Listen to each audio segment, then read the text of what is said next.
Si Jessa naka-assign sa akin na visual po itong nasa uniforms at glass tower po.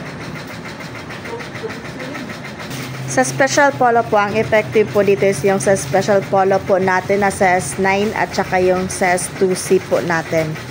Bali yung sa MTO din po, mabenta siya with customers pattern po. Dito naman po sa glass tower po, ang effective po dito na display na more on inquiries po siya is yung sa crystal clock po natin.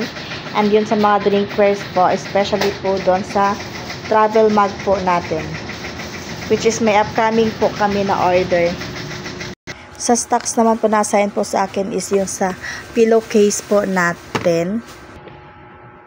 Kasama na po dito yung mga plain pillowcase and printed pillowcase po natin. Yung cups po, yung brush cup and net cup po natin. Sa akin din po naka-assign yung sa bags and pouches po natin.